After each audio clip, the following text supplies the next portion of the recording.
बिस्मिल्लाहिर्रहमानिर्रहीम, अस्सलाम वालेकुम। आप देख रहे हैं अरसलान इजी किचन। मैं हूं आपका होस्ट मलिक अरसलान। बेहतरीन किस्म के क्रिस्पी पकोड़ा बनाने की रेसिपी आपके साथ आज शेयर करूंगा। इंशाल्लाह आप दुआ देंगे। आइए चलते हैं वीडियो की तरफ। सबसे पहले मैंने अपना टाइम आप दोस्तों का बचाने के लिए मैंने 3 प्याज, 4 सब्ज़ मिर्च और 3 आलू, 3 प्याज, 3 आलू और 3 सब्ज़ मिर्च और एक मैंने पालक का कप ले लिया था। इसको इकट्ठा हमने काट के मिक्स कर लिया, आपका टाइम बच जाए इसलिए मैंने आपके सामने नहीं काटा। अभी फ्रेश धनिया मैंने इसमें थोड़ी सी ऐड की है दोस्तों। बंद गोभी का 1 कप। अभी हम इसको वॉश कर लेंगे अच्छे से। थोड़ा सा पानी खुश्क हो जाए तो हमने 1.5 टीस्पून इसमें 1.5 टीस्पून नमक इसमें ऐड करना है दोस्तों। 1.5 टीस्पून आपने इसमें ऐड कर दड़ा मिर्च, 1/2 टीस्पून हल्दी, थोड़ा सा अनारदाना, 1 टीस्पून खुश्क धनिया पाउडर, 1 टीस्पून गरम मसाला पाउडर,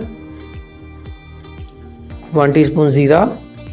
और दोस्तों ये आपने जो सूप वाले चम्मच होते हैं, ये 2 चमचे आपने मैदे के ऐड करने हैं क्रिस्पी होने के लिए, मैदा जिससे हम समोसे मोमन तैयार करते हैं।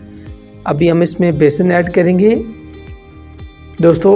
1 पाव आपने इसमें बेसन ऐड करना है। 3 चमचे मैं ऐड कर चुका हूँ। बेसन तब ऐड करिएगा जब आप ये देख लें कि ये एक दूसरे के साथ चिपकना शुरू हो चुके हैं। अभी थोड़ा सा हमने इसमें पानी ऐड किया है। पानी आपने बिल्कुल ज़्यादा ऐड नहीं करना।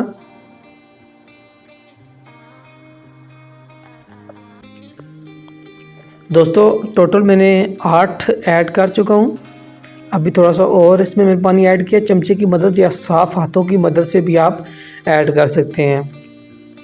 इस तरह से आपने मिक्स कर देख लिया। अब ये मसाला जुड़ना स्टार्ट हो चुका है इसका।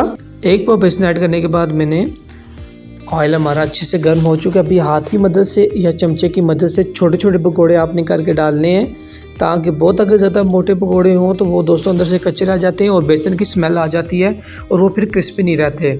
इंशाल्लाह जो मैंने आपके साथ ये रेसिपी शेयर की है, मेरे कहने पे एक दफ़ा लाजमी अपने घर में ट्राई कीजिएगा। इतने को क्रिस्पी होंगे कि एक बार इंशाल्लाह आप दुआ लाजमी देंगे। पकोड़े तो हर घर में बनते हैं दोस्तों, लेकिन हर इंसान की अपनी अपनी रेसिपी होती है। दूसरी तरफ हम इसको कर लेंगे। एक तरफ से हो चुके हैं, दूसरी तरफ से अभी नहीं हुए।